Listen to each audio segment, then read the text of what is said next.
Good morning. Today we will learn how to start writing scripts in R. So when you open the R Studio, you will find these four windows. So this window is used to write the script or to write the code of your R program. This window is called as console, where you can find your output. This is the global environment window where you can have the objects of your R scripts, and this is the uh, plot window where you can find the plots and graphs of your R program. So to start with R programming, we'll see that the calculations of number as a simple line of code. So I'll just write the code as 9 plus 3 and I'll try to run it. Okay, so it gives me the output as 12. Okay, so if you are very quick and if you want the result very quickly, then you can directly type on the console itself. That is, I'll write 15 divided by 3, so which gives me the answer 5. Now further we'll see how to assign the data or how to assign the data points to a variable. So I will create a variable called grade. To this variable I will assign some value, say 85. So let's run this line and see what value is stored in this variable grade. We'll write the name of variable and we'll run it. So 85 is this data point, it is assigned to this variable grade. So we can assign more data points to this variable, which is what we call as data vectors. So to add the more data points, we can have this format: 85, 88, then 90, then 95 and 100. So just run this line. Okay, so we have assigned these 5 data points to this variable grade. So let's visualize them. So these data points, they have been stored in this variable grade. I will create one more variable called name. Now this variable is of type text. So whenever you have the variable of type text, remember the data points that we assign to this variable should be of type string. Okay, and they should be enclosed within double quotes. Okay.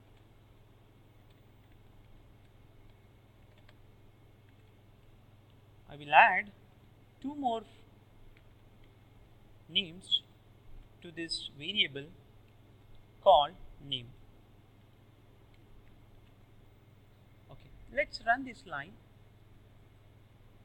Okay, and again to visualize the values assigned to this variable, we'll just run this line. So these are the data points. These data points, they have been assigned to this variable name. Now let's try to create the data frame from this variable. So I will give the name to my data frame as my data, and the function which is used to create the data frame is called as data dot frame, and we'll pass the names of our variable to this function. So we have variable name grade and the variable name name. So just run this. So to see or to visualize this data frame my data, just run this line and you can find that this data frame has 5 rows and 2 columns. Okay, we'll see what different functions we can use to operate on data. So we can use the dim function to find out the dimensions of this data frame. So just run this line. Okay, so this data frame has 5 rows and 2 columns. Again, if you want to see what is the structure of this data frame, then simply run this line. So this data structure has 5 observation and 2 variables. It has data frame, grades and name. So grades are numeric type of variable, whereas name is a type of factor variable. Okay, so it has 5 labels, that is the different names of the person. Okay, well, we can also find out the summary of this data frame. Okay, the it's a spelling mistake. So summary of data frame. Well, so this is the summary of data frames. Okay. So in this summary, you can find there are range of values for these two variables grade, but you do not find the range of values for the factor variable name, because it is a factor, it is a dependent variable, so that's why it do not have the ranges of value. But the grade is a numeric type of variable, so it has minimum value, first quantile, median value, mean value, third quantile, and maximum value. So the maximum value for this grade variable is to be 100. Okay. Now we'll just play with the directory. So to know what is my present directory I'm working, you can use this command called getwd. So I am presently working in this directory called documents. So if you want to change your directory, you can use this command called setwidth, and within this command you can type the path of the directory to which you want to change. So I will just paste, and now from documents directory I want to shift to desktop directory. So let's run this line. Okay, and to know whether we have successfully changed the directory or not, we can run again this getwd command to know the present working directory. Okay, so this is my present working directory. Now we can also write the data, the data which is stored in the my data data frame into some CSV files. Why CSV? Because CSV files are always better to use in R programming. So write CSV. So we want to write the data points in the my data data frame to the file on the desktop, or this file could be on document.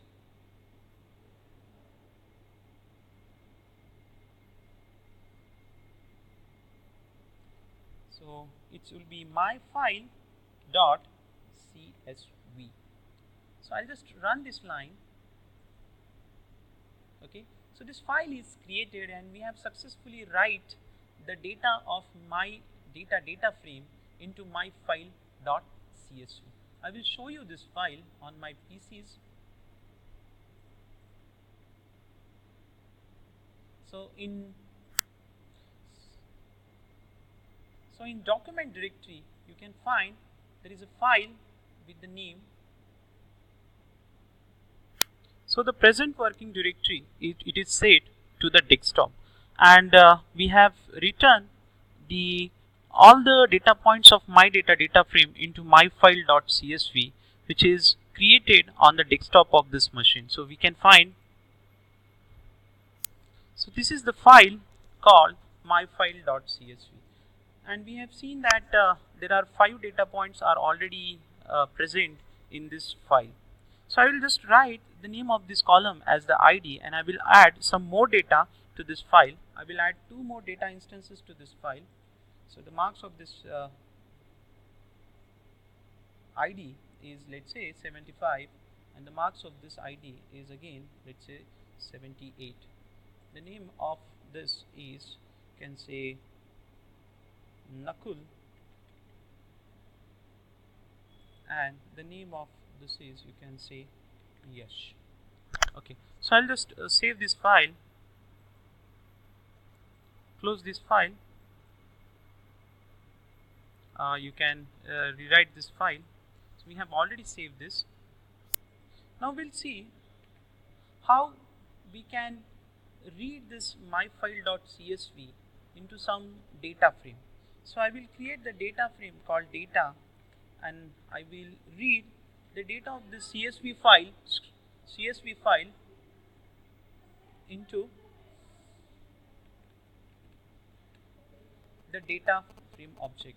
So read.csv, the name of my file is myfile.csv, and its header is set to true. Okay, so let's run this line. Now to see whether the data has been copied to this new data frame called data or not, we can just simply write this name of this data frame and we'll see. Yes. So initially there were 5 instances or 5 data points assigned to this data frame called my data. We have copied this my data instances into myfile.csv. We have added 2 more data instances, that is number 6 and 7, to this CSV file, and we have explored them. So this is what we can. So there are similarly the other commands used to display the first 6 instances and last 6 instances of your data set. So head is used to display the first 6 instances, tail is used to display the last 6 instances. You can also have the summary of this data set called iris, so which will give you the different ranges of values for each variable. Now this range values, the scaling values, can also be displayed with this command called quantile. So it will give you the first quantile, second quantile, third quantile, and fourth quantile for every variable. So this command quantile, the name of data set, dollar followed by the name of variable, will give you the quantile values for the sepal length. And similarly you can also find out the standard deviation for each variable. So SD followed by iris, the name of data set, dollar sepal width is the name of variable for which we want to calculate the standard deviation. So this will give you the standard deviation for sepal width is 0.43. Now we'll see how to create the bar plots in R. So to create the bar plot in R, we can use this command called table followed by the name of data set. I want to create the bar plot for the iris and that too for the species variable. So we'll just run it. So this is the bar plot for the species of iris. Okay, so I'll just write down the command to create the bar plot. So this will create the bar plot. Now to add the different information to this bar plot, like the title of the bar plot, that is bar plot for species, we can add this argument to the bar plot function. So it has already added the title to this bar plot. Okay, if you want to add the color to your bar plots, then you can add one more argument called column. So this will color your bar plots. Now if you want the different colors for the each values of your species, then in that case you can have this function called rainbow, which will give the different colors to your bar plots. Okay, same way we can also create the pie chart for your iris data set. So pie, and I know that I want to create the pie chart for this 3 species of iris data set. But if you can see that these are very lighter in color, the same way we have used the argument for bar plot, we can also use the argument for the pie plot also.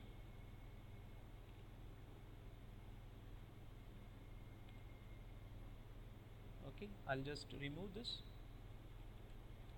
pie plot, and you can run this line, and you can see that the color of all the species, they have been changed.